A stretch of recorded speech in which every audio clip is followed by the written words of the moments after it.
De todos os exercícios, então, que nós vamos falar hoje sobre o afundo, eu acredito fielmente que seja um dos exercícios mais difíceis de execução que a gente tem hoje na academia. Difícil tanto pelo ponto de vista de execução e difícil também do ponto de vista de o professor ensinar. E uma coisa que fica evidente é que muitos professores, muitos colegas não dão a devida atenção. E a gente fez, essa semana eu fiz no Instagram uma enquete e deu 45 a 45. 45% das pessoas que fazem o afundo só sentem quadríceps, 45% só sentem glúteo. A pergunta é: o afundo é para o quadríceps ou é para o glúteo? Se ele for para os dois, qual seria o enfoque? Eu, particularmente, penso no afundo, obviamente ciente de que é um exercício que, em sua funcionalidade, vai trabalhar quadríceps. Eu utilizo o afundo pensando no glúteo, tanto que ele gera uma dor bem interessante quando você domina ele e faz um estrago no glúteo. Mas por que algumas pessoas sentem o glúteo dessa maneira e outras pessoas simplesmente só sentem quadríceps? Alguém já se fez essa pergunta? Ou o que vocês respondem para o aluno quando ele vira e fala: professor, eu só estou sentindo meu quadríceps? Eu sei que lá no fundo de vocês, dá 35 tipos de ódio, porque você não botou esse exercício pensando no quadríceps. Você colocou pensando no glúteo. E quando o aluno vira e fala assim, só sinto quadríceps, você sente um ódio mortal. Mas às vezes nem você sabe o motivo, causa, razão, circunstância. E são vários os motivos. Alguns a gente vai ver hoje.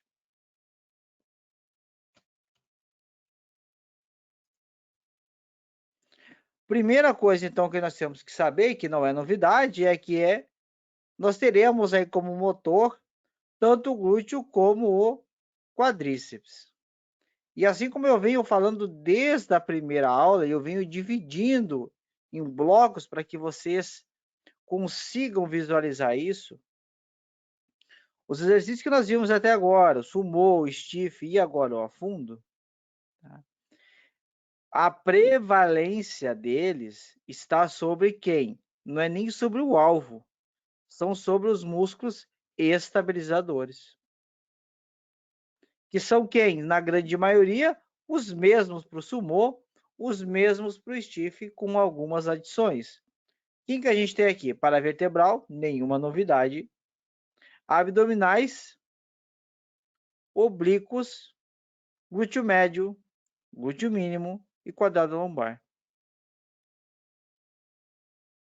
Paravertebral a gente já falou que nossos aluninhos, em sua grande maioria, têm comprometido. Quem lembra das outras aulas, eu falei que paravertebral causa uma inibição do reto abdominal, que pode causar uma inibição do transverso, que pode acabar afetando os multífidos. Ou seja, a gente acaba, então, com a estabilidade do tronco. E aqui existe um probleminha ainda maior, que é quando a pelve desaba. A grande pergunta que eu vou fazer agora, e na sequência eu vou dar a resposta, é: se uma pessoa andando, ela rebola, ou seja, a pelve inclina de um lado, a pelve inclina do outro, a pelve inclina do lado, a pelve inclina do outro. O que vocês acham que vai acontecer quando vocês botar peso em cima dessa pessoa? Vai piorar. E se piorar, qual a diferença? A diferença é que em um gesto você está andando, normalmente, o seu dia a dia, e no outro você está botando sobrecarga. E diga-se de passagem, mas as meninas que mais utilizam esse exercício, não que os meninos não utilizem, mas as meninas da maioria, colocam bastante carga nos afundos, principalmente quando é estático, quando é feito no Smith. A gente vai ter alguns probleminha, alguns deles a gente vai ver hoje. A gente tem os sinergistas, como isquios e adutor magno. Onde é que esses dois músculos estavam também como sinergistas? Quem lembra?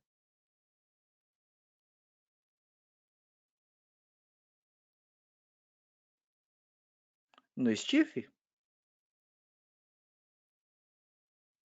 No stiff eles participam também. Olha que coincidência.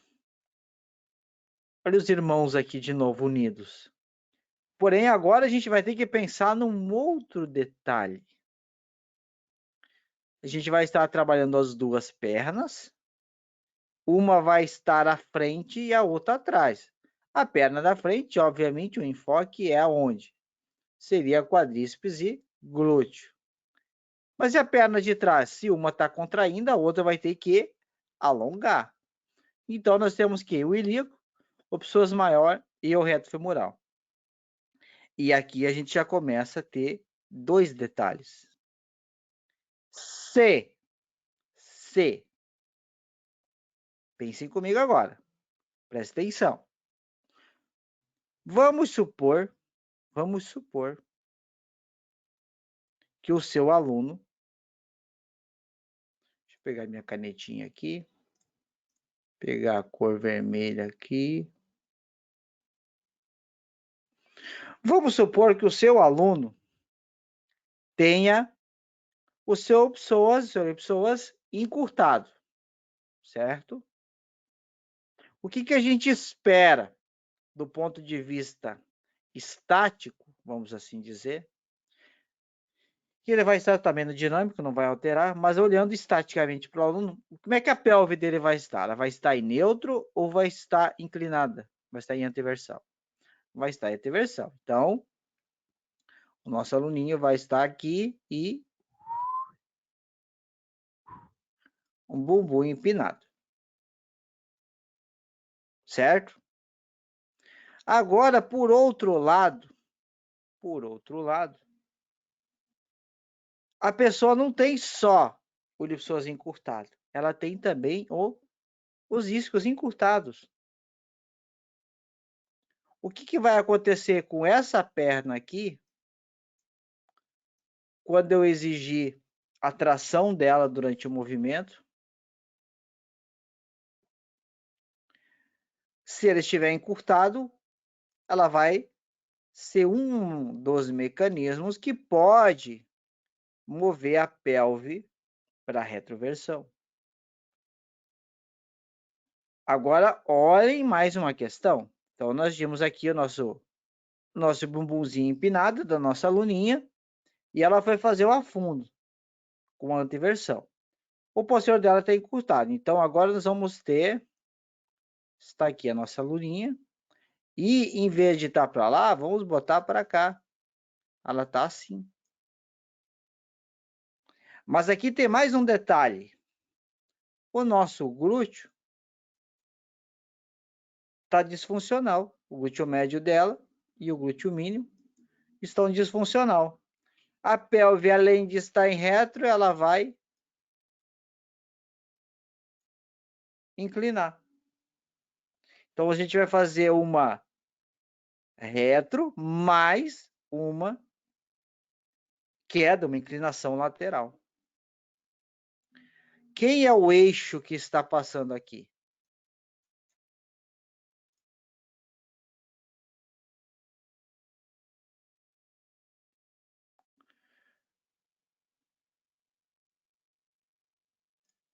Nós temos aqui o eixo central aqui, a nossa coluna. Se eu tenho uma retro, eu não vou apagar a minha curvatura lombar? Eu não vou retificar minha lombar? Se eu tenho uma inclinação pélvica, eu não vou fazer com que é a minha coluna, também altere a curvatura lateral? Então, eu vou ter uma retro na pelve, uma retificação da lombar, com aumento da curvatura da coluna. Então, eu vou ter aqui 3 situações em um único movimento.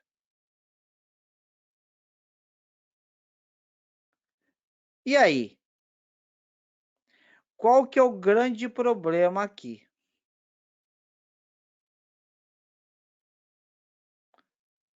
A situação é a mesma, Felipe.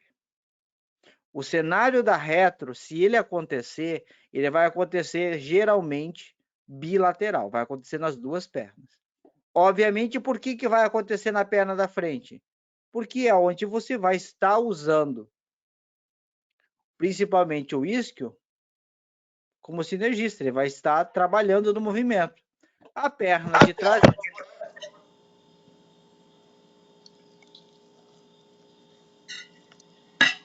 Alguém batendo no garfo aí, é a Cileia ainda. O que vai acontecer? A perna de trás que está alongando, o isquio geralmente mantém o comprimento. A perna da frente não. A gente tem, na verdade, um estiramento do isquio.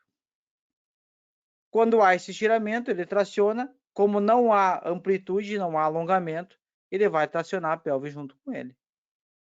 E a gente vai ter a reta. Quando você trocar de perna, a perna do outro lado que trava atrás vai para frente, vai acontecer a retro do mesmo jeito. A grande questão é, eu preciso botar o meu aluno no exercício para saber que isso está acontecendo? A resposta é não. Bastaria que eu fizesse a avaliação, eu ia botar o meu aluninho deitado no solo e ia pedir para ele simplesmente elevar a perna dele. E ele ia fazer isso aqui. Eu já ia perceber o quê? Eu queria que a perna dele estivesse aqui. Ela está aqui. Eu já sei que aqui seria o ponto que a gente considera normal do alongamento do isquio, mas ele está aqui. Ele está no alongamento severo. Então, o que eu já vou saber aqui? Que todo e qualquer exercício que eu for exigir a participação do meu isquio, eu vou ter problema. Esse meu aluno vai ter problema. Eu preciso botar o meu aluno fazer o exercício para saber que a pelve dele está em anteversão e vai fazer reto? Não.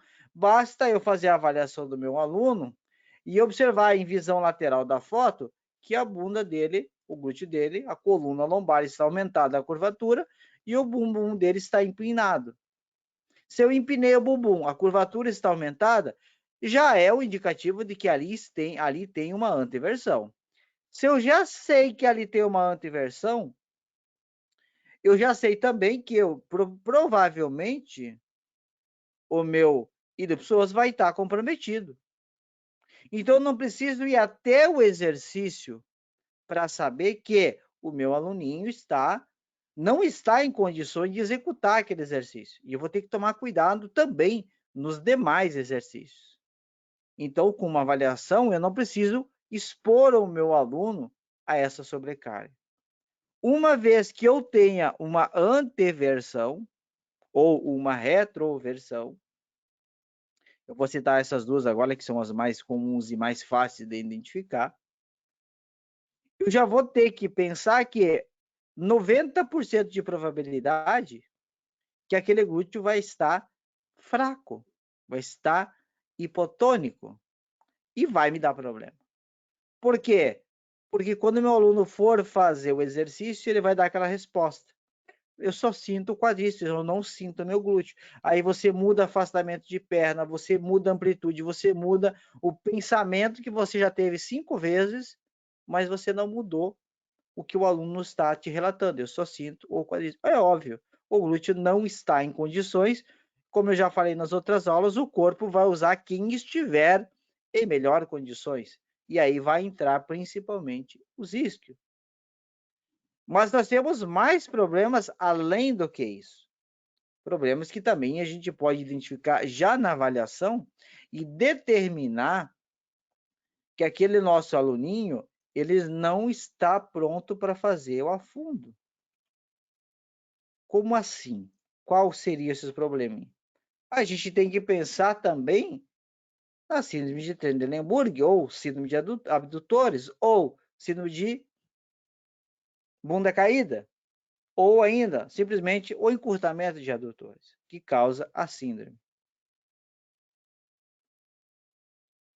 A síndrome de adutores, ela é muito conhecida também como a síndrome de Trendelenburg, e que você, simplesmente, ao pedir para o seu aluno ficar parado e flexionar uma perna, você já numa visão vai perceber que a pelve dele cai. Espera aí.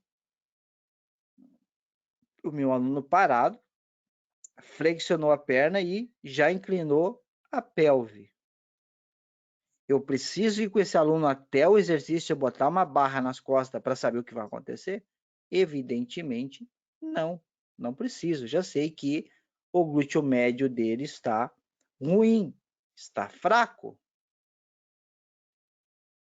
Ou ainda, você não fez a avaliação no seu aluno, mas você olha andando na academia, você vê que aquele aluno tem um rebolado, uma ginga maravilhosa. O que você vai pensar? Bom, visualmente, se for uma mulher rebolando, nossa, é lindo, sensual, é um charme. Mas você, como profissional, vai ter que olhar e pensar, cara, esse glúteo aí tá bem ruim. Se for namorada, talvez você não fala. Se for estranha, você fique em silêncio. Se for sua aluna, você tome providências. A questão toda é, uma vez que você faça, novamente, a gente vai fazer a nossa avaliaçãozinha, vai botar o nosso aluninho sentado e vai pedir que ele afaste as pernas o máximo que ele puder. Então, o nosso aluninho, nosso bonequinho está aqui. Eu sou muito bom em desenho, você já deve ter percebido. Está aqui nosso bonequinho e ele vai sentar.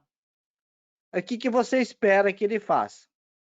Que as pernas dele fiquem paralelas ao quadril, ou então, vou botar aqui nosso bonequinho sentado.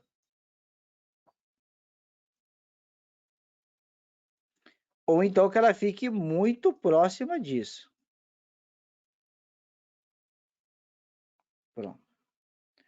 É o que nós esperamos, mas na prática isso não acontece. Nosso aluninho está sentado aqui, quando ele tentar afastar as pernas que ele sentou, a perna dele vai ficar aqui, ó.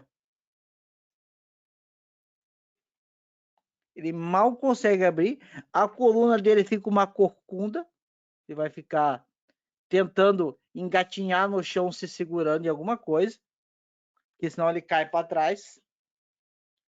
O que você vai dizer assim, poxa, os adutores desse meu jovem está extremamente encurtado. Se o meu adutor está extremamente encurtado, há um padrão neural que o adutor inibe o glúteo médio.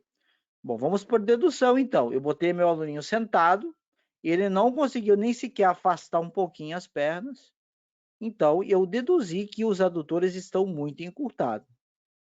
Eu tenho conhecimento prévio de que adutor encurtado por um reflexo neural, ele inibe o glúteo médio. Eu também tenho conhecimento que o glúteo médio, ele, juntamente com o glúteo mínimo, juntamente com o oblíquo e juntamente com o quadrado lombar, eles atuam para estabilizar lateralmente a minha pelve. Então, qual é o conhecimento que eu deduzo? Eu não vou ter estabilidade lateral na minha pelve. Vou confirmar com mais certeza. Vou fazer lá com o meu aluninho, vou botar ele em pé e vou mandar ele flexionar a perna dele para trás. Ele tenta se apoiar na parede, fica meio desengonçado e conseguiu. A pelve dele desabou. O que a gente deduz disso? O meu aluno, estaticamente, não consegue estabilizar a pelve dele. Se estaticamente ele não consegue estabilizar a pelve dele, eu não preciso levar ele até o exercício para descobrir que isso vai dar ruim. Eu já preciso desde cedo pensar que exercícios unilaterais, não apenas o afundo, passada, búlgaro, que sei lá o que vocês estiverem imaginando, não vai ser bem-vindo para esse aluno. Na aula passada me perguntaram, professor, o que o senhor acha do stiff unilateral? Peguem tudo o que eu falei agora e transporte lá para o stiff unilateral. Vejo todos os dias as passadas com muito peso. Com perdão da expressão, é uma visão aterrorizante. Tá? É uma mistura de pena do aluno com ódio do professor. Porque você se pergunta, e pelo menos para mim causa indignação, não sei vocês, se não causar também eu respeito cada um, mas me causa uma indignação eu olhar e ver aquele terrorismo acontecendo, aquele movimento horrível, que a pessoa que está do lado, vamos lá, não para, continua, vai guerreiro, vai aonde? Vai, mas não volta. Porque eu posso piorar esse cenário. E aqui do ladinho, talvez alguns dos colegas no Búlgaro é a mesma coisa. Vai acontecer com todos os exercícios unilaterais. Vai acontecer. Valgo e Malau, calma. Calma, a gente vai chegar nessa parte. Calma lá. Vamos por etapas. A gente já vai chegar na parte do valgo. Tem isso ainda, mas calma aí. O valgo, aqui nesse cenário que eu descrevi agora, pelo simples fato de a gente já ter o encurtamento de adutor, já seria o suficiente para deduzir que vai ter valgo. Mas calma.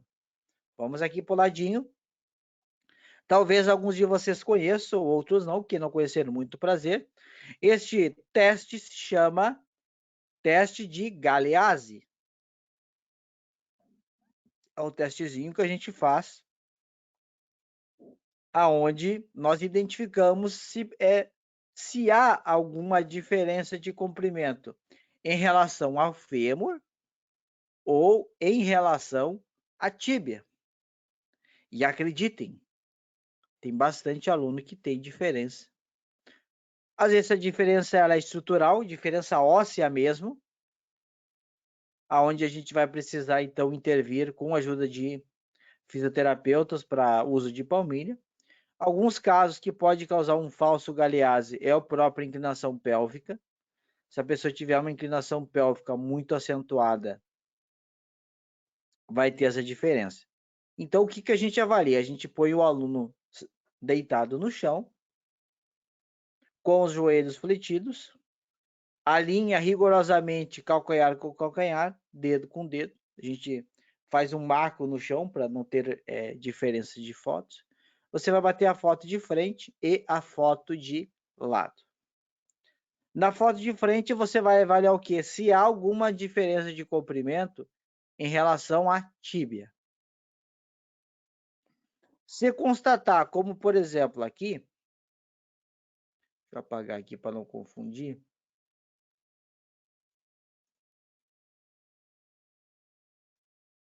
Então, por exemplo, aqui, que há essa diferença de comprimento em relação à tíbia, não tem como a gente deduzir que ele tem esse diferença de comprimento porque simplesmente a pelve que está desestabilizada. Não. Aqui não tem nada a ver com a pelve. Aqui há uma chance de que haja uma diferença de comprimento real. Obviamente, essa foto está exagerada, pelo amor de Deus, tá? Não vai ser algo gritante assim. Porque você vai ver a pessoa andando e inclinando. A foto está exagerada. Mas você vai perceber uma diferença mínima. E aí, então, é aconselhável, nesse caso, tá? buscar o auxílio de outro profissional. Se a pessoa tiver condições financeiras, até pedir um exame que se chama escanometria, que ele mede, então, exatamente o comprimento ósseo. Então, você encaminha para um ortopedista. Se caso não for assim, o aluno não tiver tantas condições, você vai precisar da ajuda de um outro profissional, principalmente um fisioterapeuta, porque você vai ter que providenciar um sistema de cálcio para esse cálcio fazer, então, o realinhamento mecânico da estrutura. Quando a gente vê na visão lateral que há essa diferença entre os segmentos, a gente então está dizendo que está havendo uma diferença de comprimento em relação ao fêmur. E aqui há duas hipóteses, e eu trabalho sempre na hipótese de que eu posso estar certo. Se for algo assim muito pequeno, eu posso até arriscar a hipótese de que aquela situação pode ser sim uma inclinação da pelve. Eu posso arriscar este palpite. Por outro lado, se eu não tenho esse domínio, esse conhecimento, eu parto também do pressuposto que é uma diferença óssea e faço encaminhamento para que haja o trabalho de outros profissionais para a gente sanar essa situação. Mas é um outro cenário que, indiferentemente à condição muscular, vai gerar esse desequilíbrio pélvico. A grande pergunta: é difícil fazer esses testes? Não, não é difícil. Por que não é feito?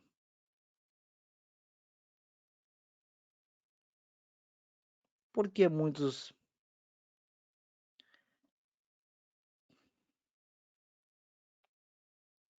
Espera aí que eu vou escrever o nome do teste.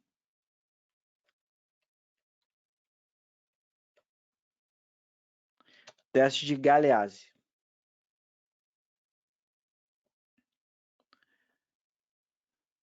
É difícil a gente fazer isso e prevenir que o nosso aluno chegue lá na frente e aconteça um desastre? Não, não é difícil. E eu acredito que ao final dessa aula, com o que a gente já viu, se a gente parasse agora, aqui, nesse momento a aula, segunda-feira vocês iam chegar na academia e eu espero que vocês olhem diferente para os alunos de vocês. E que se um aluno de vocês, por acaso, falar, professor, eu só sinto o meu quadríceps, vocês não falem, é normal. Vocês falem, opa, tem coisa acontecendo aqui. E o professor falou que pode ser isso, pode ser isso, pode ser aquilo. Espera, eu vou investigar. Se você só fizer isso, você já vai estar fazendo algo muito diferente da maioria. Você já está um passo à frente da concorrência, o que é o mais importante. Alguém antes falou, acho que foi o Agimiro, falou do valgo e do maléolo tocando o solo. O afundo sobre dois steps. Eu vou dizer duas coisas. Do afundo sobre dois steps. Quem tem condições? Duas condições básicas para fazer esse afundo.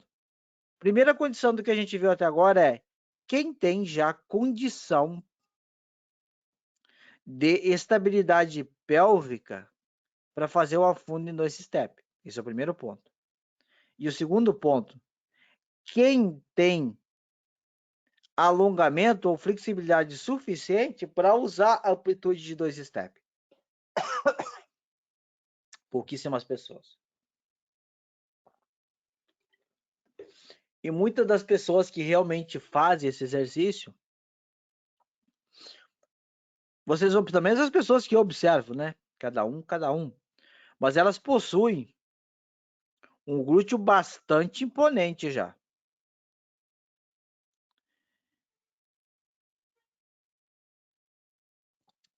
Mas aí eu faço outra pergunta para vocês.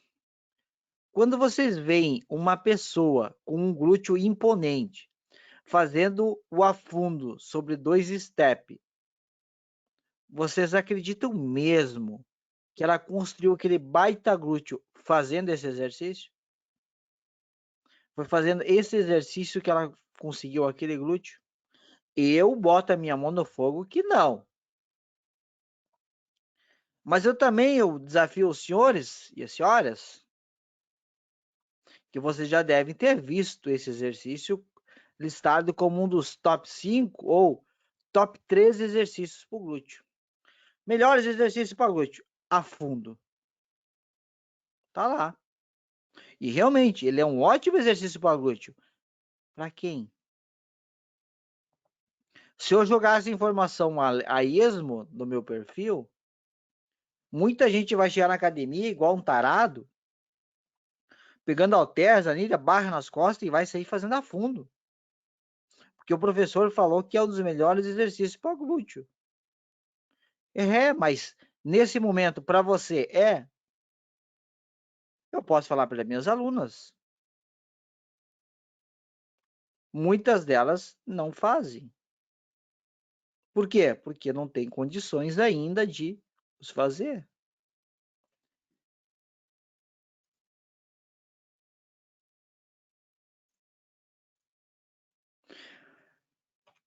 E aí vem o nosso, vamos assim dizer, sistema hidráulico. Quando nós temos um mecanismo desse envolvido, nós temos que pensar que o glúteo como um todo, ele é o nosso elo de ligação entre a estrutura superior e a estrutura inferior do nosso corpo. Então, se a gente está com uma disfunção no glúteo, e essa disfunção ela passa a ser mais percebida ainda sobre ou durante o exercício, a gente vai ter um comprometimento desse sistema. Eu chamo de sistema integrado ou sistema único, aonde o glúteo ele funciona como um elo de ligação. E ele compõe, então, o que algumas pessoas conhecem e chamam de linha funcional posterior. E essa linha funcional posterior,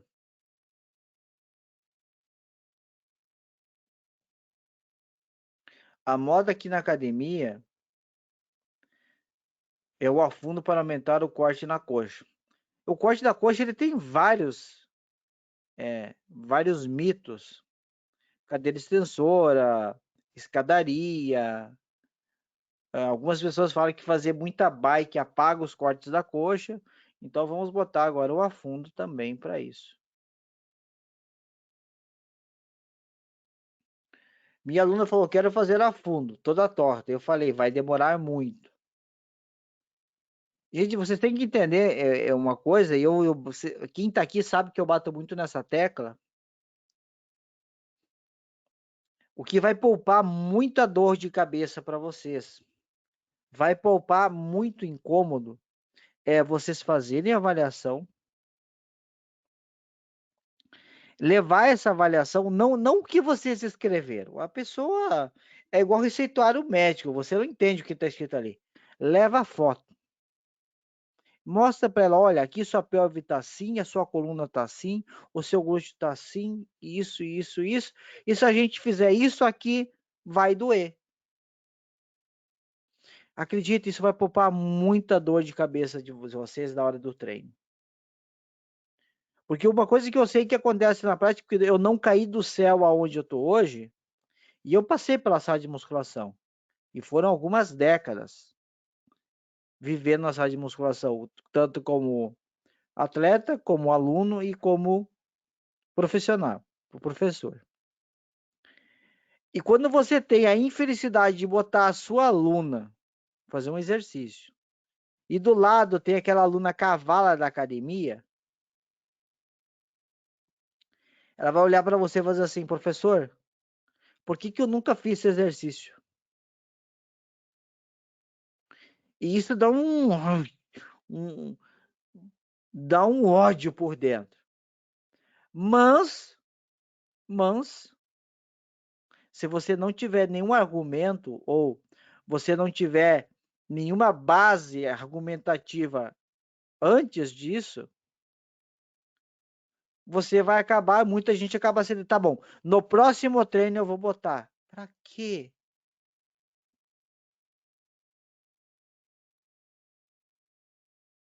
Pra quê? O que o Marcos falou agora é uma base que eu falo muito. Ele vê pessoas que não sabem fazer o agachamento com peso corporal. Essa é a maior base. Se a pessoa não consegue fazer um exercício aonde ele está com toda a base dele apoiada, o que você imagina que vai acontecer se você tirar uma base dele de apoio? Um desastre.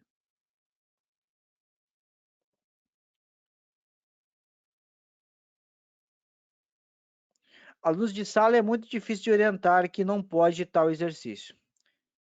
Sabe o que é difícil de orientar? É difícil de orientar porque o aluno ele chega na academia, ele faz a matrícula, algumas academias até conduzem o aluno até o professor, fala, olha, esse é o Agimiro, ele está começando hoje. Bom treino para você. A recepcionista vai embora e você então recepciona o Agimiro. Você não pergunta nada para ele. No máximo você pergunta qual é o objetivo. Se for mulher, você pergunta por educação, porque a resposta vai ser: eu queria afinar minha cintura e coxa e glúteo, professor. Quase unânime. Mas você pergunta. Feito isso, você já parte para o ataque. 10, 15 minutos de esteira para aquecer.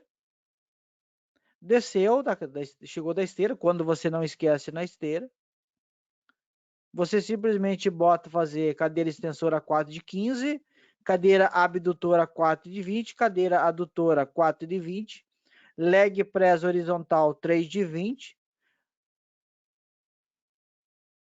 De repente, algum sumozinho ali. Bota mais um lá no cantinho e aí vem o exercício principal, que é o afundo. A maioria dos treinos. E por que eu falo isso? Porque hoje eu falo isso, porque eu fiz isso. Eu fiz muito disso. Nos meus primeiros anos, eu fiz muito disso. Vocês não fazem ideia, eu fiz tudo isso. Então hoje eu falo com uma certa propriedade e também com uma certa vergonha, mas eu fiz. O errado não é você fazer, o errado é você continuar fazendo e não buscar aprender. Fui orientar um aluno sobre isso, ele também disse que é professor de educação física e que sempre fez assim. Pedi desculpas e apenas retirei. É o que você tem a fazer, sabe? E acredite, eu aprendi muito com colegas que, porventura e milagre, vinham me corrigir. Eu aprendi muito nesse caminho. Mas a gente sabe que não é bem assim a realidade. Muita gente não aceita. Voltando então para nossa fáscia tóraco-lombar, a gente tem ela ligada ao glúteo, perdão, ligado ao grande dorsal, que se conecta ao glúteo, fazendo assim um que a gente chama de, algumas pessoas chamam de reflexo, outras pessoas chamam de educação cruzada, o que eu não concordo muito, mas eu prefiro dizer que ela tem uma ação oposta, ou seja, o glúteo do lado direito se conecta sobre o dorsal esquerdo que se conecta sobre o braço. e o glúteo esquerdo se conecta com o dorsal direito, que se conecta ao braço, fazendo assim uma espécie de força cruzada. E nesse ponto X que nós temos aqui, entre essas demarcações, bem aqui, ó, é onde acontece, seria aqui assim, é onde acontece uma pressão que gera toda a estabilidade. E essa estabilidade é que garante, então, o perfeito funcionamento de todo o corpo como uma estrutura única. Por isso que a gente chama de uma espécie de força hidráulica. Aí, lembra daquela menina que eu postei o vídeo, que ela movia em bloco?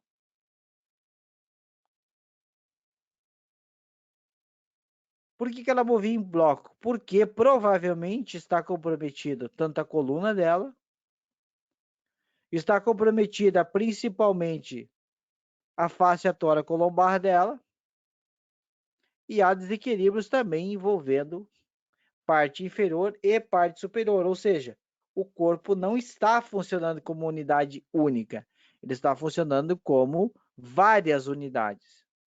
E aí cada uma move no sentido conforme precisa para equilibrar o movimento.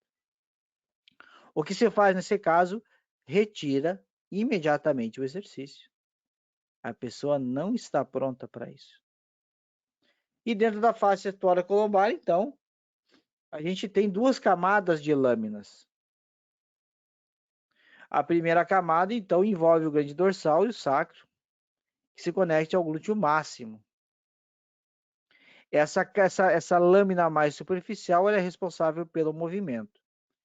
E a gente tem uma lâmina mais profunda, então, que envolve o paravertebral, o glúteo médio, e ela faz parte, então, do controle estático. Então, naquele caso que a gente viu, que eu postei o vídeo da nossa aluninha, movendo toda a pelve dela num bloco só, a gente está com uma disfunção bastante grande na fáscia toracolombar. Qual que é o grande problema? Eu espero que vocês consigam, nesse momento, visualizar. Algumas pessoas estão usando nas academias. Quero que vocês pensem agora nessa questão, certo? O glúteo se conecta à fáscia, que se conecta ao grande dorsal, que se conecta ao braço. Tudo está interligado, formando a linha funcional posterior. E essa linha funcional posterior, quando ativada, gera um movimento ou gera uma ação única sobre toda a estrutura do corpo.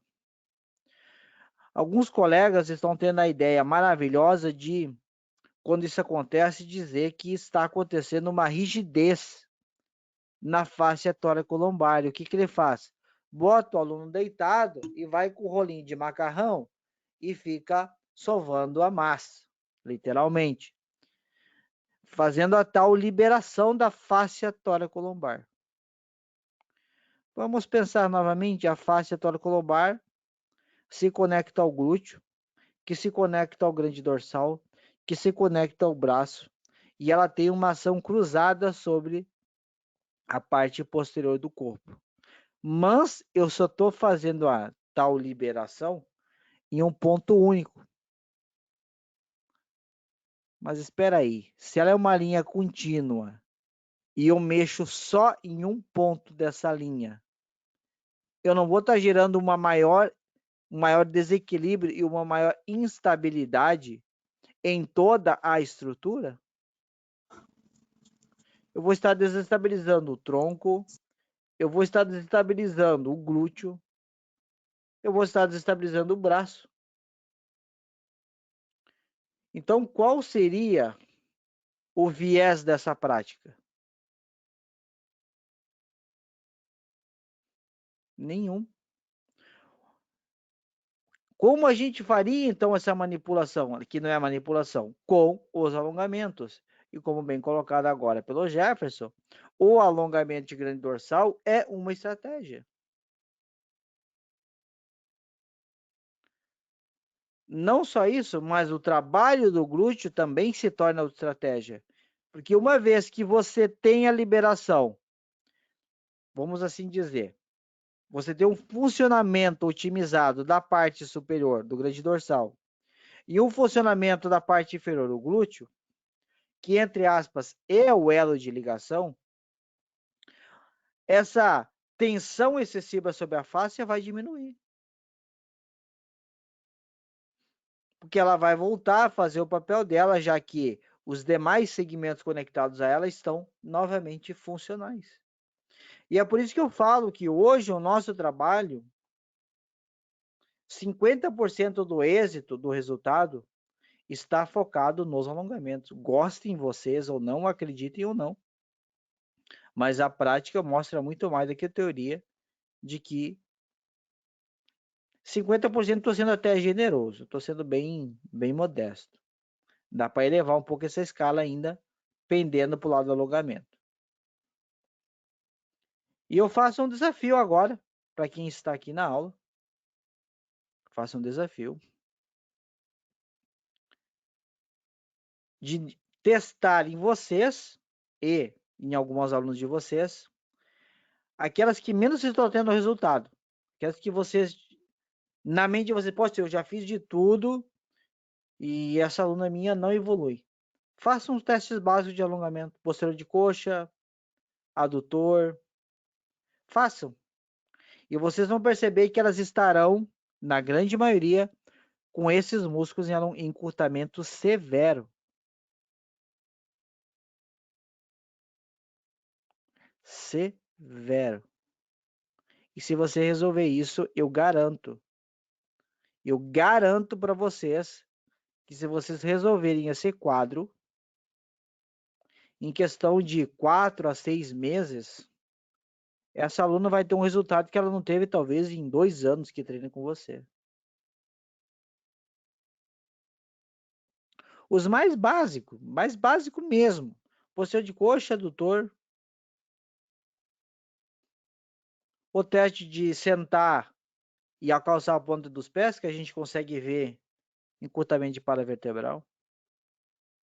Façam. E depois vocês me chamem para me contar se não é verídico. Mas calma, não acabou ainda. Calma.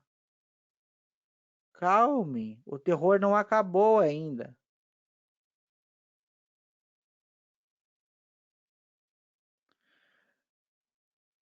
Nas mais treinadas é só ir para alongamento. Parecem velhinhas. Nos mais básicos elas se assustam. Eu já vi muita menina grande, inclusive eu tenho algumas dessas, que quando chegaram no espaldar foi mais difícil para elas o espaldar do que o treino. O sofrimento era uma coisa linda delas. E eu fiz quase elas botar uma plaquinha no espaldar, reservado por tempo indeterminado. Mas o barato do espaldar, quem já é meu aluno, quem treina comigo já é meu aluno, já sabe que isso acontece. É quando você começa a usar o espaldar, todo mundo te olha torto. Às vezes você vai ter que chegar no espaldar e tirar a toalha que está lá secando, colchonete, essas coisas. Mas quando você começa a usar o espaldar, as pessoas te olham torto. Aí passa alguns meses, a sua aluna ultrapassou todas as demais. Ela fez alongamento, você cuidou da avaliação e do treino e ela foi para outro nível. No dia seguinte ou semana seguinte, você chega na academia, o espaldar que antes era só seu, tem fila. E às vezes, para surpresa, você percebe o funcionário da academia passando, mostrando na academia e fala: aqui fica nosso setor de alongamento. Uai, mas vocês nunca falaram isso? Isso acontece, é mágico. Se você, então, tiver duas alunas no nível maior, que estão alongando, se prepare, vai faltar espaldar na academia. Isso é verídico. É verídico. Vocês acharam que acabou os motivos para a gente tomar cuidado com a fundo, os mistérios sobre a fundo? Não, não acabou. Porque o detalhe principal para a alegria do Agemiro agora está aqui, ó. A alegria do Agemiro está aqui em gráfico ainda.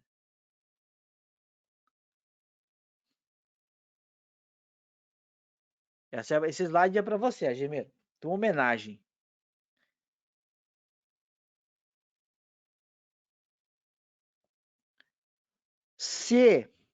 Vamos lá.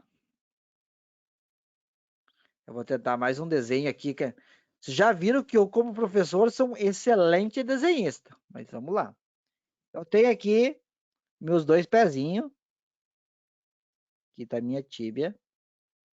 Aqui está o meu pezinho. Um pezinho está assim. Outro pezinho. Vou fazer maiorzinho meu pezinho aqui. Tá assim. O famoso pezinho das para as duas. Aqui o maléolo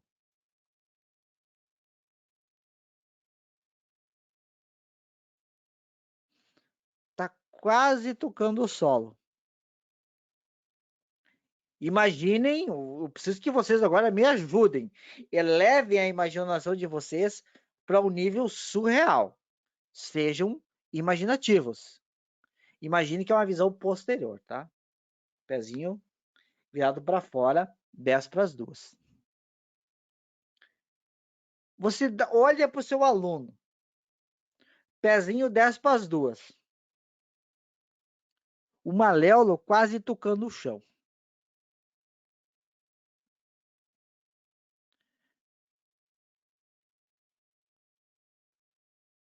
Ou seja, por que isso está acontecendo? Porque o pé dessa criatura está muito pronado. E aí algumas pessoas falam assim, professor, eu tenho dificuldade de saber quando o pé tá pronado. Eu tenho dificuldade. Olhem a linha do tendão do calcâneo. Vocês vão ver que quando o pé está pronado, a linha faz isso aqui, ó. A linha deveria ser assim. Quando o pé está pronado, a linha está assim. Opa, tá assim. Ela faz a curvatura dela bem para o lado que o maléolo está mais próximo do chão. Tem uma curvinha. E uma outra referência que a gente pode ter, olhando retinho na linha da tíbia, a gente diz que quanto mais visível estiver os últimos dedos do pé, maior é o sinal de uma pronação mais agressiva. É um sinal.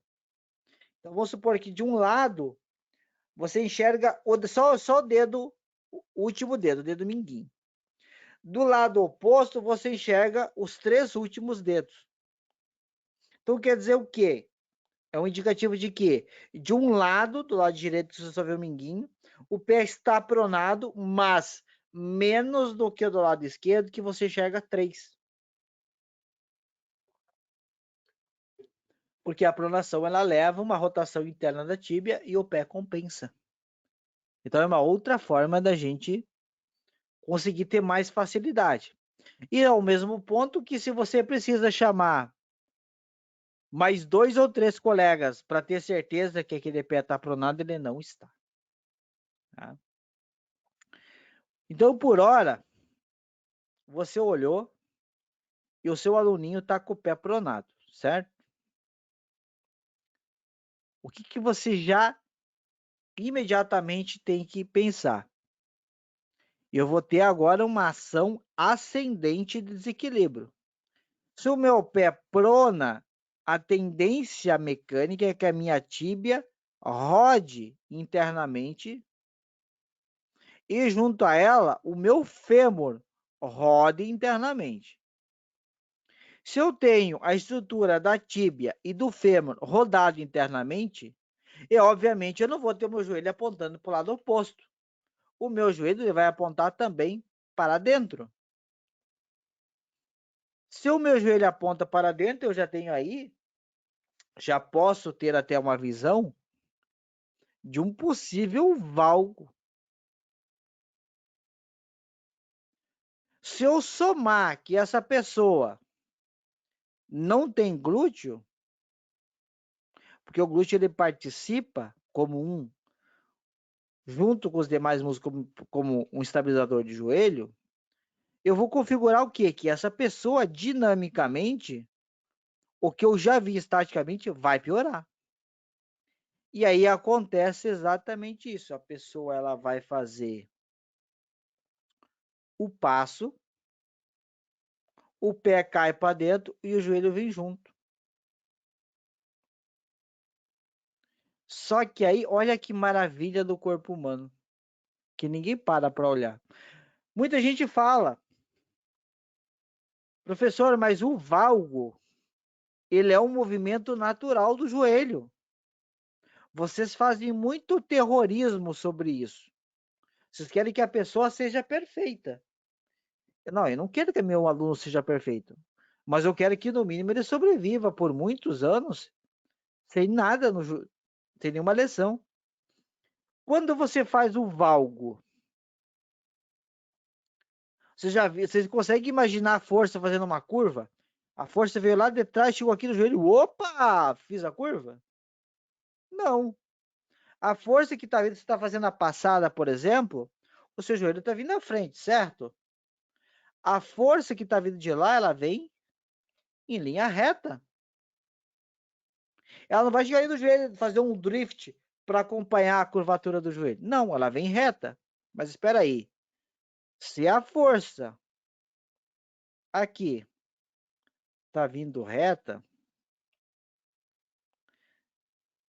se a força veio reta, e o meu joelho foi para dentro, eu tenho um problema aqui dessa encruzilhada. Na verdade, eu tenho dois problemas. Problema número um é que a força está indo aonde? Sobre a parte ligamentosa do meu joelho. Eu estou sobrecarregando meus ligamentos. O segundo problema é, se eu estou indo à frente e a minha patela não está alinhada, eu posso estar causando um atrito, uma compressão na minha patela. Se eu tiver a infelicidade de ser meu aluno, ter dentro dos quadros dele alguns encurtamentos aonde ele possa ter, por exemplo, patela alta ou a patela lateralizada, e pelo tempo ele já tenha desenvolvido uma condromalácia patelar, eu estou simplesmente imaginando uma marreta e dando no joelho dele sem dó. Toma, filho, aguenta aí. A cada passada, uma marretada. E se ele não tinha condromalácia, talvez com o tempo e a soma das passadas da vida, ele pode vir a ter. Agora pensem comigo. De um lado, vocês ouviram, leram, estudaram que o valgo é normal e ele pode acontecer, é o movimento natural do corpo.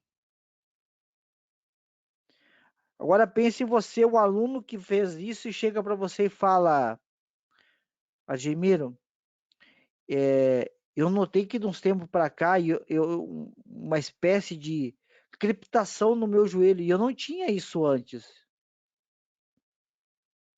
Você lá dentro, sabe e já vê aquele alerta que deu ruim.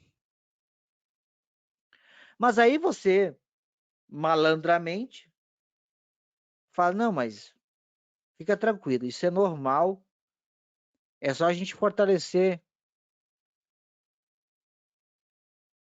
a sua musculatura do joelho, que isso já vai parar. Ah, então tá bom. Aí você, apesar de mentalmente saber, você continua com a crença de que não, é normal. Passa mais 2, 3, 4 meses, chega assim, professor Admiro, Lembra daquela que eu falei pro senhor que eu senti tipo uns estalos no meu joelho? Então, hoje eu fui subir a escada e, nossa, eu senti umas fisgadas. Parecia que tinha alguma coisa dentro do meu joelho que ia quebrar. E agora até para caminhar, dói, tá doendo. Bem onde eu mostrei pro senhor. E aí você lá dentro, aquela luz acende, começa a piscar. O que já estava ruim piorou. E aí você fica naquela assim, mas não, mas é só com esse aqui que aconteceu. Então não tem problema. Deve ter sido algum caso isolado, alguma coisa que ele fez. Não vou me preocupar com isso agora. E você deixa. Até que vai chegar um ponto e você vai dizer, professor, eu não consigo mais fazer esse exercício. Dói muito meu joelho, não tá dando não. Eu tava na bike e até para pedalar meu joelho dói. Ah, então olha só, Mariazinha, eu aconselho você procurar um médico. Vamos ver o que está acontecendo com esse joelho. Aí ela vai, procura o médico, chega assim, olha, eu fui no médico e ele mandou, ele disse que eu tenho uma tal de condromalácia. É grave isso? Você sabe que é. E você sabe que se você não tomar providência, vai piorar. Ela vai para grau 1, grau 2, grau 3, grau 4 e vai ter que operar. Você sabe disso. E você sabe que talvez você foi o causador disso. Mas porque alguém disse que é normal, então tá tudo certo. Aí esse aluno tá com dor, ele para de treinar, passa um tempão parado, talvez não treine mais com você. Você teve aí um pequeno probleminha financeiro que você resolve colocando outro no lugar. Mas aí eu pergunto, você não tem consciência de que você causou isso a um aluno, gerou a ele um problema que ele não tinha? Por você julgar que algo que é normal e não deve ser normal? Porque é isso que vai acontecer.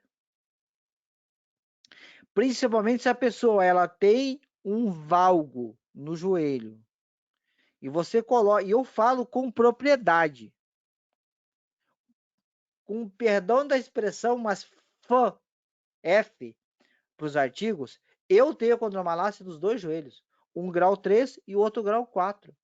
Então não me venha você agora com artigos e com pessoas que falam assim, ah, o valgo é normal, ah, o valgo é aquilo. Não, não é. Eu carrego no meu corpo a marca disso.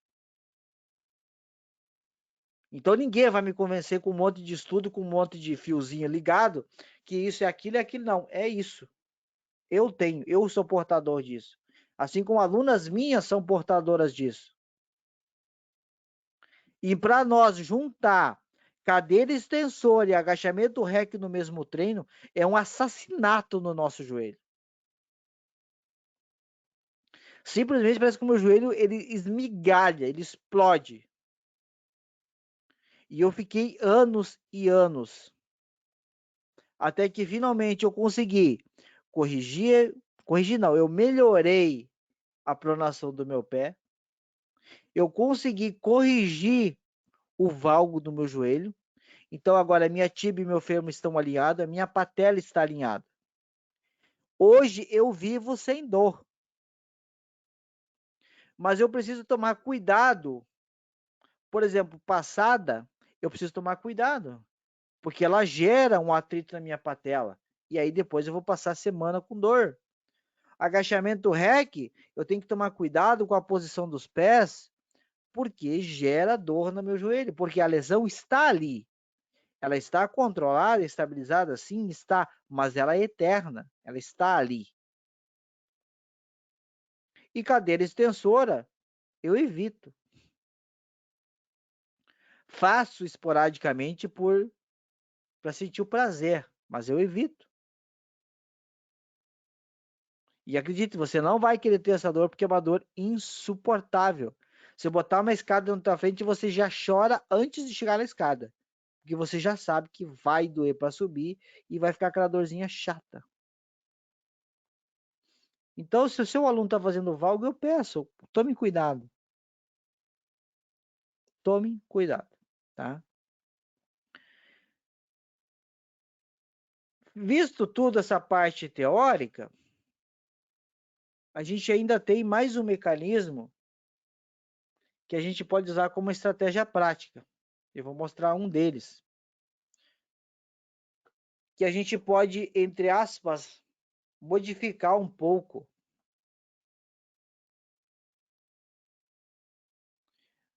Sobre o Steve mandando.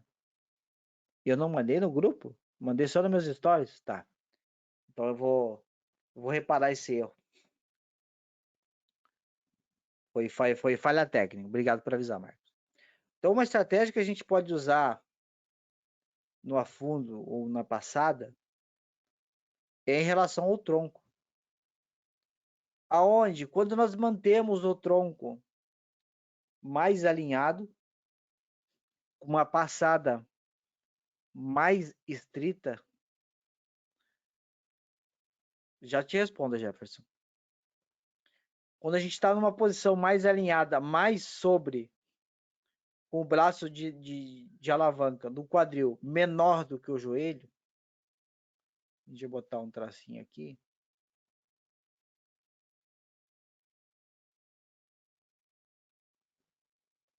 Então aqui, o nosso braço ele acaba sendo muito maior sobre o quadríceps e menor sobre o glúteo.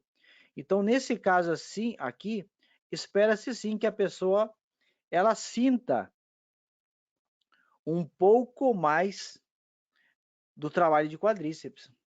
E isso é um erro, quer dizer, um erro não, é uma forma que a gente vê nessa academia que a maioria das pessoas adota essa posição mais ereta e aí sim há a sensação de que há um trabalho mais pesado sobre o quadríceps. Porque há uma explicação biomecânica onde a alavanca está sobre o eixo de movimento, está sobre o quadríceps, então haverá esse trabalho otimizado sobre ele. E é uma estratégia prática que a gente usa é inclinar o tronco levemente à frente. Então aqui a gente já diminuiu a alavanca sobre o quadríceps e aumentou sobre o quadril. E aí a gente consegue, entre aspas, né, uma maior exigência do trabalho do glúteo. Mas também há um preço a ser pago. Qual o preço? Uma vez que eu incline o meu tronco à frente, seja com barra ou com halteres, eu vou estar aumentando a solicitação de quem? Dos meus músculos estabilizadores. Eu vou precisar de mais força no paravertebral, de mais força abdominal, para conseguir suprimir essa sobrecarga que está deslocada à frente. E por outro lado também, eu vai exigir que eu tenha maior grau de flexibilidade, porque a perna de trás acaba sendo mais alongada. Então vai exigir também que eu tenha mais graus de flexibilidade. E vai precisar de mobilidade no tornozelo. De fato, muita mais mobilidade, muito mais mobilidade. Mas aí tem um detalhe, que para a gente chegar no tronco inclinado, você já vai ter feito, pelo menos espera-se, né? Que você tenha feito todo um trabalho de base. E nesse trabalho de base, que você já treinou muita panturrilha, alongou muito a cadeia posterior, essa mobilidade já esteja presente. Caso contrário, vai ser ruim. Qual que é uma sugestão minha? Tá? Isso é uma sugestão apenas, uma sugestão de progressão. Você fez todo o seu trabalho, alongou, fortaleceu, treinou mobilidade, você fez tudo que tinha que fazer.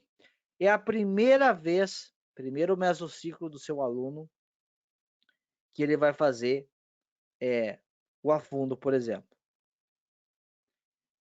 Sugestão minha, tá? Eu começaria com este aqui.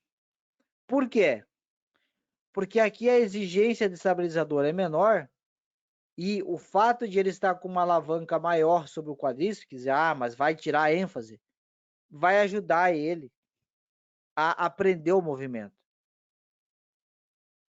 Porque mais importante do que você variar o movimento é você ensinar a base do movimento para o seu aluno. E ele vai ter melhores condições nessa, vamos botar aqui, figurinha A. Ele vai ter tempo de trabalhar a coordenação motora. Ele vai ter tempo de já ir fortalecendo a musculatura estabilizadora.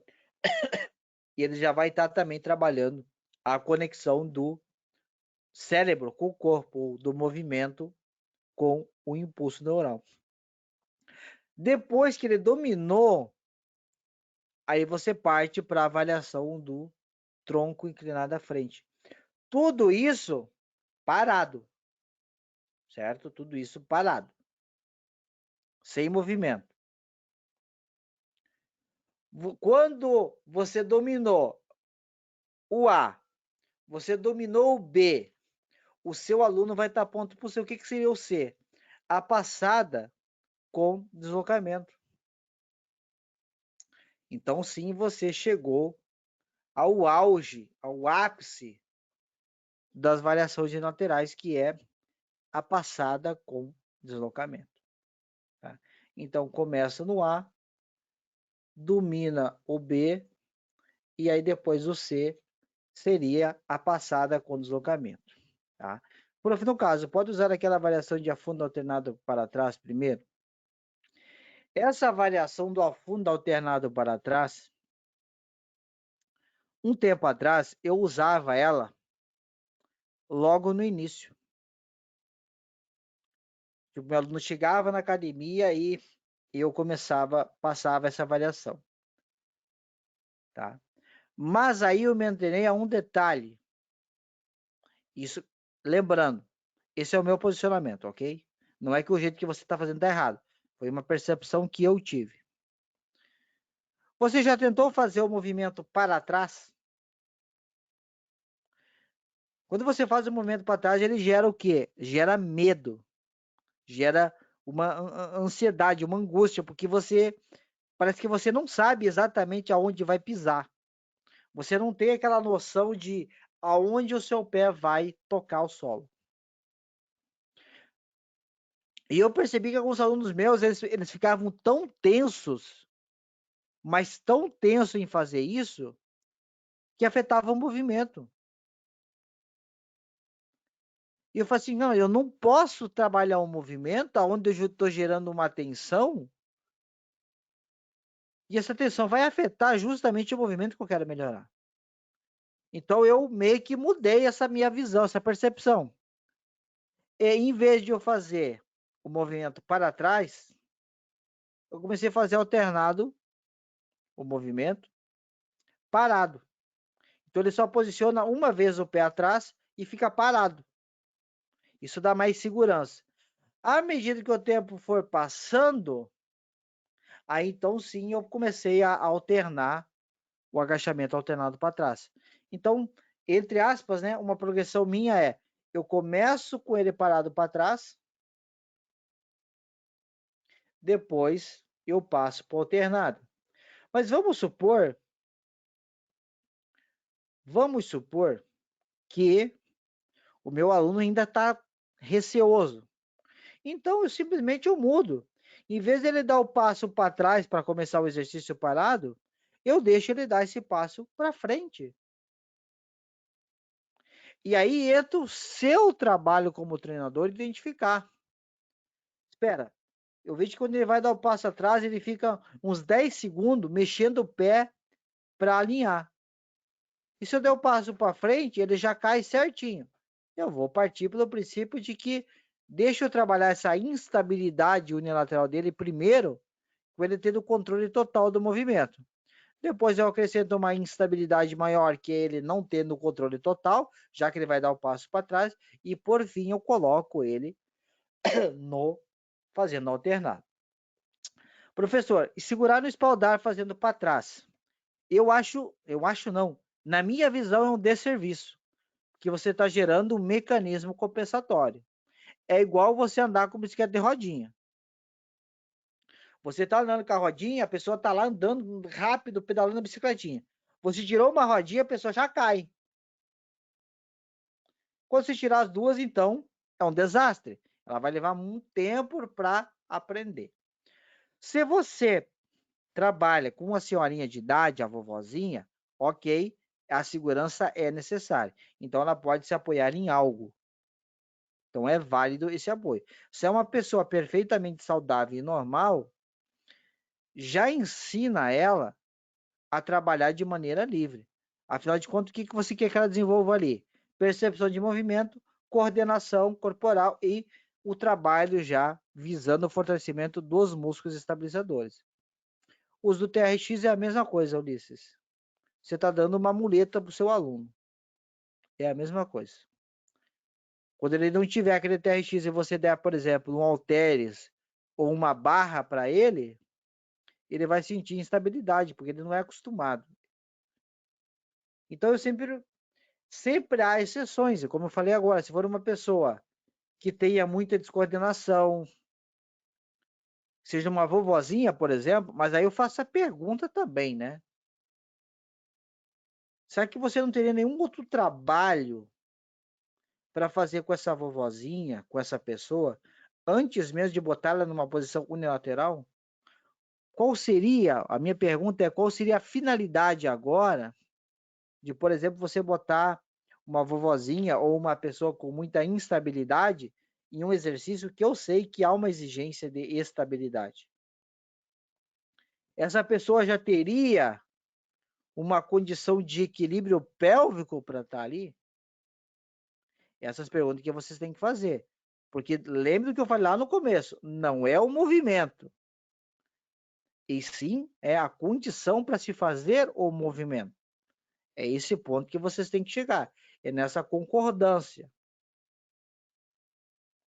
E vocês vão ver agora na prática de uma aluna minha que começou a fazer, ela já treina há muito tempo comigo, tem uma boa estrutura, mas vocês vão perceber na prática que as coisas não são tão coloridas como aqui no desenho, ou tão visuais como quando você lê um artigo.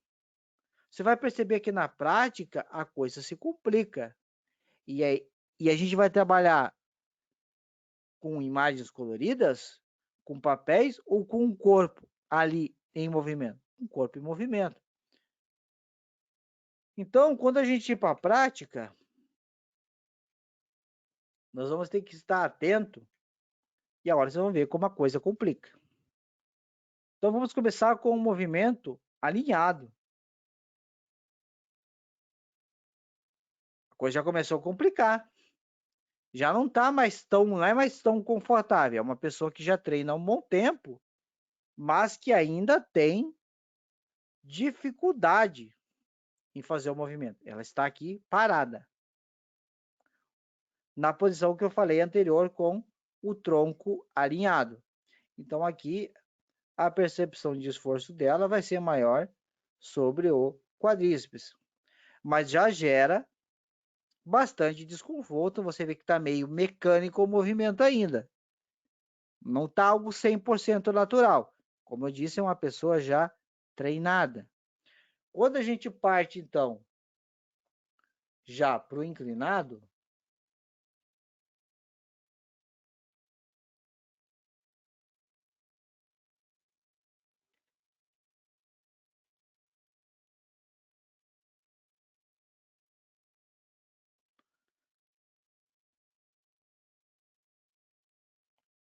eu fechei minha pastinha aqui, fechei.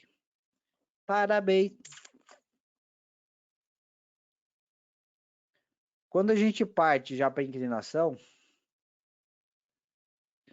a sobrecarga já foi para frente.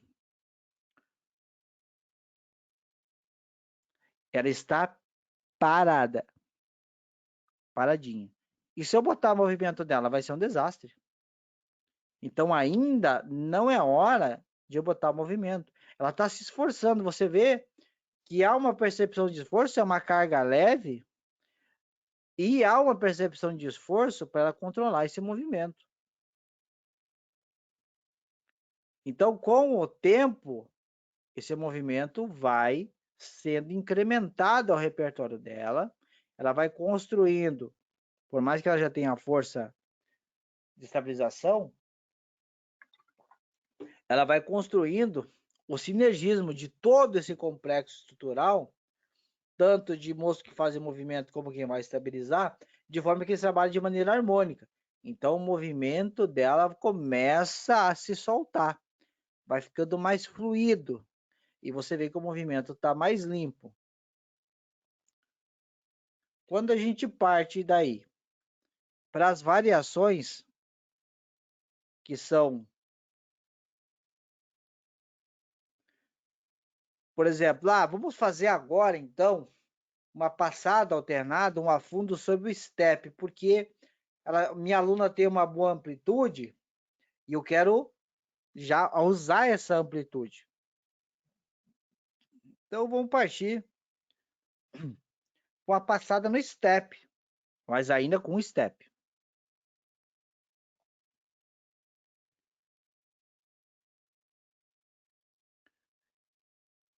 Deixa ela parar ali.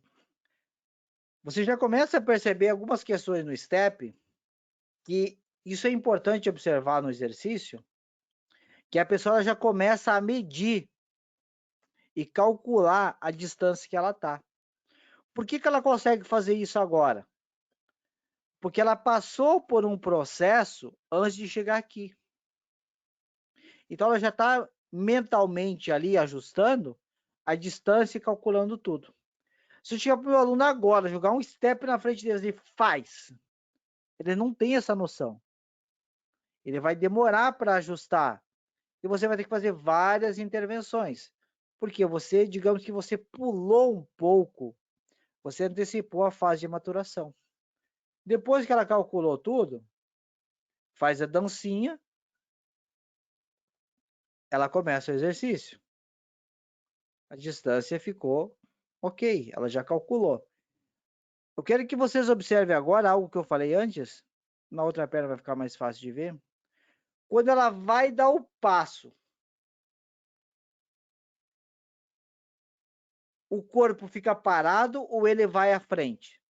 Vai dar o passo. O corpo foi à frente. A força, ela seguiu o caminho dela.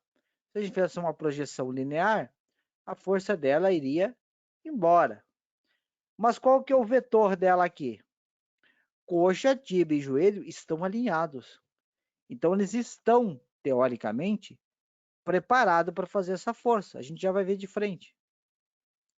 Então, ela consegue, já alternado, a fazer o movimento. O movimento dela é para frente, ela volta com o pé aonde? Qual que é a referência dela de volta? É sempre o pé que está parado. Então, acaba ficando mais fácil para ela e ela não perde a noção de distância. Fica mais fácil o aprendizado. Por isso que todo exercício a gente sempre pensa em progressão. Quando a gente pensa em progressão, a gente pensa sempre o quê?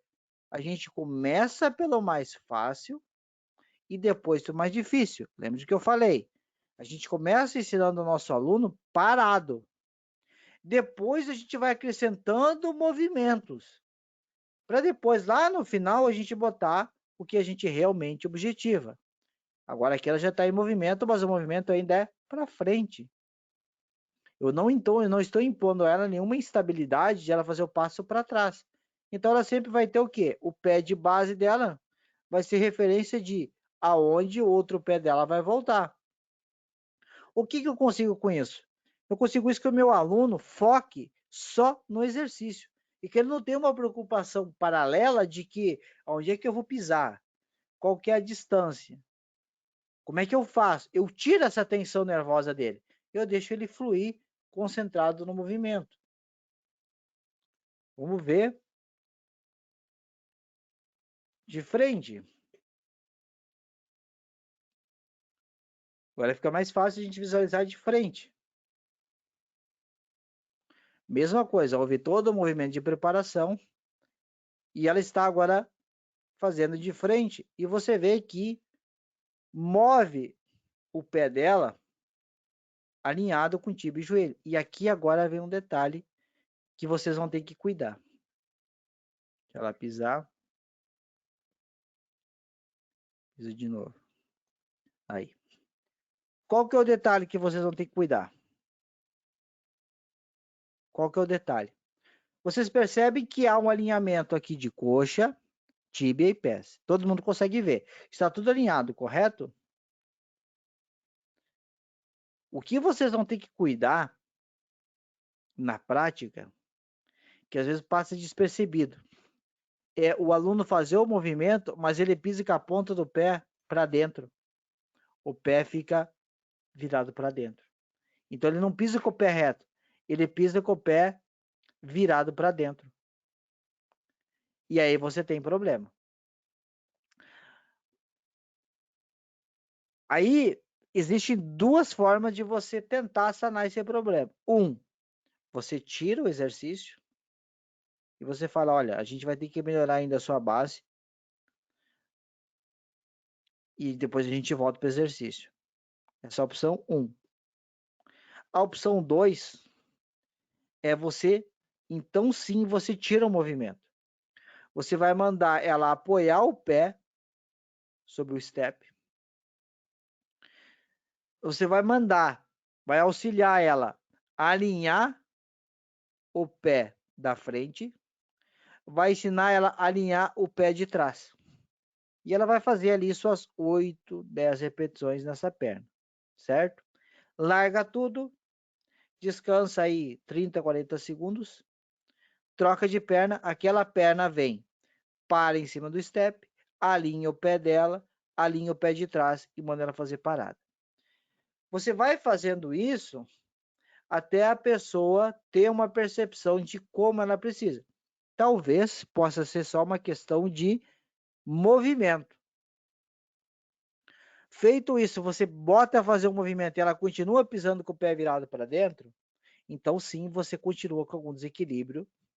Aí você vai fazer de novo a avaliação, vai ver como está principalmente o equilíbrio entre abdutores e adutores do quadril, vai rever como está a pronação do pé dela, para então você fazer uma intervenção novamente nesse aspecto e depois você volta para cá.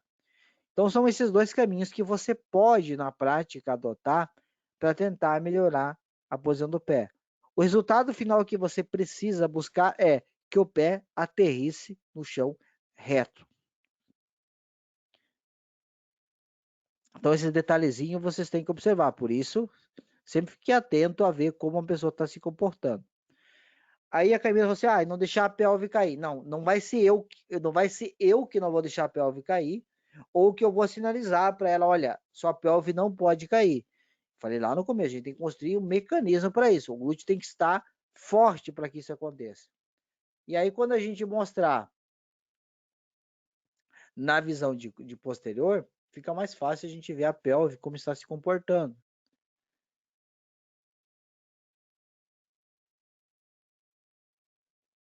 A pelve dela se mantém estável.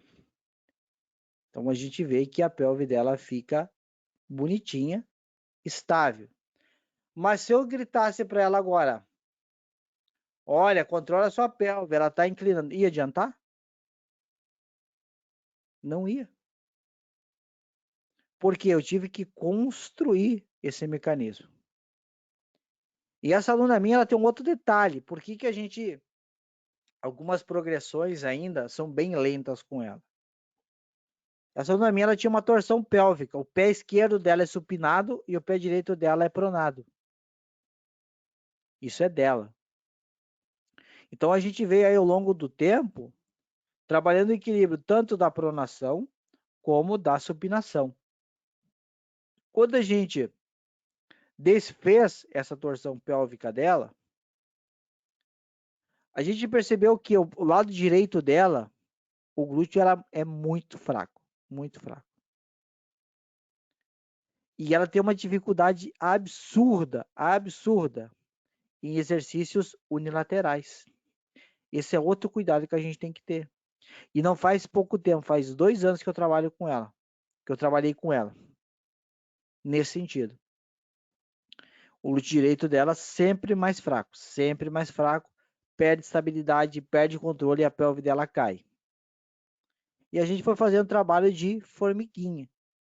E hoje, para mim, como profissional, é um orgulho ver ela conseguindo esse nível de execução, porque a gente conseguiu corrigir algo que era a vida inteira dela que estava ali. Então, o que, que a gente fez? Um trabalho de progressões lentas. Então, hoje, quando eu vejo ela com esse padrão de execução, eu fico orgulhoso por mim, como professor, e por ela, pela dedicação dela em a gente corrigir isso. Porque não é todo mundo que tem essa paciência. E você percebe que ela consegue um ótimo controle, tanto da perna direita como da perna esquerda. E uma coisa que você me fala, você tem que pensar também, vamos supor que ela estivesse fazendo parada, sem trocar a perna, sem alternar, certo? Que eu não, o que a gente chama esse exercício é de agachamento alternado, mas o afundo é que foi algo que se popularizou, então, né, vamos lá. A questão é, como ela começou agora, se você estivesse fazendo parada, você tem que pensar que a perna que está fazendo tem desgaste, mas a perna que está parada, o desgaste é maior. Porque ela está ali em contração isométrica, está o glúteo contraído, tudo está contraído. Então, quando você faz uma perna só, acabou aquela perna, se você quer fazer a outra perna na sequência, descansa normal de série, 30 a 40 segundos. E aí você vai com a perna, com a outra perna. É uma estratégia. Outra estratégia. Ah, mas se eu juntar 30 segundos de uma perna, ali descansando, mais 30 segundos da outra perna, ou 1 minuto da outra perna que vai estar fazendo, eu vou ter 1 minuto e meio de pausa para o meu glúteo. É muito tempo.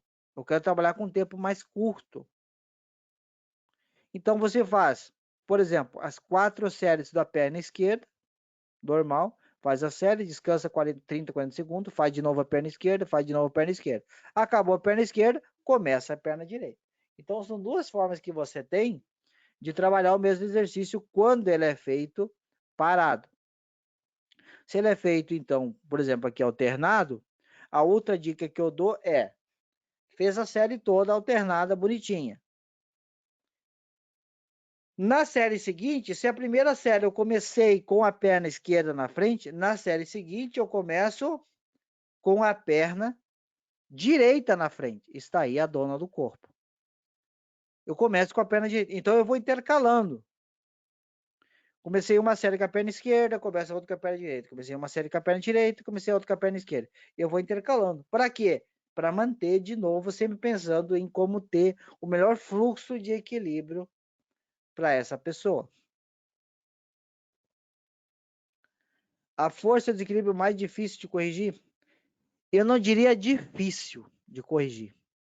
Eu diria o mais demorado para corrigir. Leva muito tempo.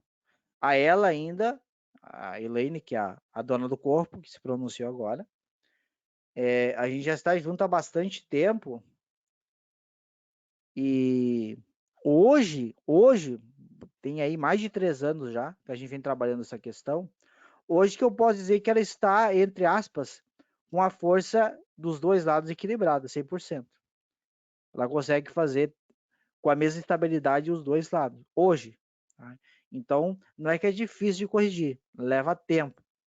Por exemplo, eu não sei a sua idade, mas eu vou chutar aqui, vou chutar pela idade da Elaine. Elaine tem 45 anos. Desses 45 anos, ela está treinando comigo.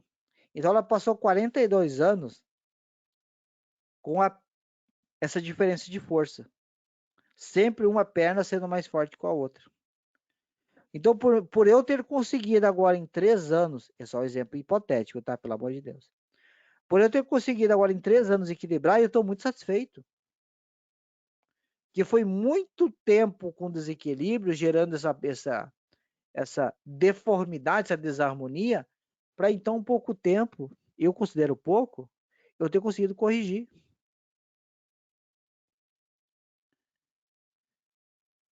Então, é essa questão toda que eu sempre falo. Precisa ter uma junção entre o treinador e o aluno. O treinador com conhecimento e o aluno com dedicação, paciência e confiança em fazer o que está sendo determinado. Agora, nesse meso agora, nosso, a gente deu mais um passinho. Depois de 3 anos, a gente deu mais um passinho. Qual foi esse passinho? A gente agora vai começar a direcionar o trabalho do glúteo dela mais para a porção superior. Mas por que só agora? Por que só agora eu comecei a fazer isso? Porque agora é que eu acabei todo o mecanismo de equilíbrio dela. Agora ela está 100% pronta. Eu posso usar agora todo o arsenal que eu tenho possível e imaginável nela. Por quê? Ela está 100% pronta. E aí vem a frase que eu sempre falo. Você não decora o bolo antes de ter ele pronto. E eu vejo muita gente errando nisso. Quer decorar o bolo antes de ele estar pronto. Alguém perguntou, deixa eu voltar aqui. Professor, com peso lateral maior estabilidade? Não. Teoricamente, pode-se supor que sim, que há uma maior estabilidade. Mas eu, particularmente, não gosto de peso lateral por um detalhe. Eu vou estar fazendo com que ela segure esse peso diretamente sobre as mãos. Isso pode, em alguns casos, tá, gerar muita tensão sobre o trapézio. E, quando ela dá o passo à frente, ela acaba jogando o halteres junto. E aí você tem aquela força de guindaste, de pêndulo, indo junto com ela. Então, eu particularmente, prefiro sempre barra para evitar essa tensão do trapézio e na cervical e para evitar esse espécie de pêndulo que é feito pelo peso. Outro ponto também em questão de halteres, tá? É que, pensando agora nas meninas, ó, falando dos marmanjos, né? Dos meninos, elas têm a pegada, geralmente a pegada dela não é muito forte. E, por exemplo, na barra ela consegue fazer com 20 kg cada lado. Consegue fazer 8, 10 repetições. Por outro lado, quando você pega o halteres, a pegada começa a escapar. E aí eu penso assim, cara, se a pegada começa a escapar, começa a gerar uma insegurança na pessoa. Porque ela vai se preocupar com a pegada e não com o movimento. Ou às vezes ela vai parar a série, vai ter que refazer a pegada, aí pega em lugares quentes que soa e o halteres começa a escorregar na mão. Então vai começar a... Não, mas professor, você pode resolver isso botando um strap nela. Ela pega, segura o halteres com o strap. Só que daí começa a fadigar a cintura escapular. Começa a fadigar a cintura escapular, o ombro começa a ir à frente. O ombro começa a ir à frente, eu começo a fazer a abdução escapular. Eu começo a fazer a abdução escapular, o ombro da frente, eu começo a tensionar o trapézio e a cervical. E aí eu vou ter o quê? Por longo prazo, eu vou ter um outro problema por tensionamento. Essa é a minha forma lógica de pensar. Mas se você quiser optar por fazer com halteres, não está errado. É uma alternativa, é uma estratégia. Então, tudo tem que ser posto na avaliação e indo de acordo com o aluno. Vamos supor que ela tivesse, como o caso de outras alunas minhas, que ela tivesse uma hérnia. Eu, então, teoricamente, eu evitaria a barra sobre essa compressão axial e optaria, então, por um halteres para evitar um peso direto sobre a coluna. Tá? Vejo todos os problemas, Marco. Usar straps em todas as sessões, eu vejo todos os problemas. A pegada já é fraca, e aí você usando strap, você vai ficar com vício e você vai ficar com a pegada cada vez mais fraca. Do outro lado também, eu vejo o problema na pegada alternada. Também vejo o problema na pegada alternada, que é aquela pegada que você pega com uma mão pronada e a outra supinada, que dá mais agarro na barra. Inclusive, se vocês não viram ainda, tem uma aula no YouTube onde eu falo sobre a pegada combinada. Se essa aula não estiver lá, vocês me avisam que eu subo ela novamente. Mas eu acredito que ela esteja lá. Tá? Pode ser usado pegada combinada, fazendo uma série com a mão virada pronada e supinada, e na outra série a mão trocar as mãos? Pode. Mas agora eu vou pegar o exemplo da Camila, que se manifestou agora há pouco, que também é aluna minha. A Camila, a gente depois de 2 anos conseguiu melhorar uma escoliose bem severa dela. E quando você pega com a pegada combinada, quando você pega do lado da concavidade, com a mão supinada, fica confortável. Quando você pega com a mão pronada, fica bem desconfortável. Parece que a tendência é que o corpo vai querer rodar para o lado oposto. E aí dá problema. Às vezes, nem quando você não tem uma escoliose muito severa, você vai perceber que quando você roda a posição das mãos, que você inverte, parece que de um lado a coluna vai bem confortável, do lado oposto você fica meio torcido. E falta força. E os riscos lógico, pensando já em grandes cargas, em grandes quilagens, principalmente agora homem, a mão que está supinada, há uma tensão muito grande sobre a cabeça longa do bíceps. E a mão que está pronada, há uma tensão maior sobre o cotovelo e o bíceps braquial. E ainda a gente tem que levar em conta que nem todo mundo tem o movimento de pronossupinação completa. E na hora de fazer a pegada, então, supinada, vai haver uma força de torção sobre o punho e sobre o cotovelo. E você está com uma sobrecarga pendurada ali. Então, eu acho necessário fazer essas observações e evitar. Então, qual que é a recomendação que eu uso em relação a isso? Está ali fazendo com a barrinha de 10 quilos, por exemplo, vai segurar na unha. Se vira. Faz força na mãozinha aí. Agora, começou a ir para 20, 40, 60 quilos na barra, aí então sim se faz necessário o uso do strap. Mas até chegar ali é strap. Mesma coisa agachamento. Tá agachando com 20 quilos, 40 quilos, vai agachar só com a força abdominal. Agora, ultrapassou aí a barreira para a menina, né? Ultrapassou a barreira de 60, 80, 100 quilos, vai usar cinto. Ah, mas e o bracing? O bracing é o bracing. Eu não vou confiar apenas nele. Eu tô com quase 100 quilos nas costas dela. Eu quero garantir. Então, vai pro cinto. Vai usar cinto. Ali na musculatura abdominal, vai usar o cinto. Ah, minha aluna agacha com 10 quilos. Vai agachar sozinha, sem ajuda e sem cinto. Até virar a mulherzinha. Quando virar a mulherzinha e estiver agachando pesado, aí ganha ajuda e ganha o cinto. Mas até lá Então são etapas que eu utilizo, tá? Não estou dizendo que façam como eu faço, tá? Então são etapas que eu vou utilizando dentro do treinamento para que elas possam ir pouco a pouco evoluindo. E como eu falo, a minha preocupação com elas é sempre pensando no máximo de segurança. Acontece acidentes? Acontece. Não tem como não acontecer, principalmente quando você vai avançando no treinamento, as cargas vão ficando maior, o risco também vai aumentando.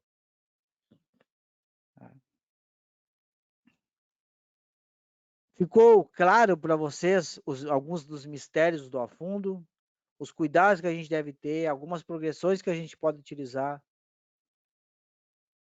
O que eu quero é que vocês levem, se eu pudesse dar uma lição para vocês agora, nesse momento, exato momento, tá? É que a minha forma de ver a fundo, por exemplo, a fundo, passada, búlgaro, o que for, eu não coloco eles pensando na construção do glúteo, mas sim eu coloco eles pensando na evolução do glúteo. Então, para construir o glúteo, eu faço isso sem esses exercícios. Depois que eu construir, eu quero levar o glúteo para outro nível, eu entro com esses exercícios. Essa é a minha forma de ver. E o Smith? O Smith ele vai ser uma variação, Daniel. Se você já passou por os pesos livres e domina, o stiff ele vai servir para quê? Para você dobrar a carga. Isso é uma coisa que eu sempre falo. Eu dominei, por exemplo, aqui, esse exercício. Eu dominei a passada, o agachamento alternado no step, ou a fundo, como vocês querem chamar. Eu dominei ele com uma barra 20 kg cada lado, certo? Eu vou pro stiff. Eu vou exigir da minha aluna que ela bote de 30 a 40 kg cada lado. Logicamente, eu não vou dar um salto já de 20 para 40, mas para 30 eu vou. Por quê? Porque aqui ela tem todo o centro, todo o trabalho envolvendo controle, equilíbrio e estabilidade. No Smith, ela só tem que se preocupar com uma coisa, o movimento. Porque o resto quem faz é ele. Então, carga.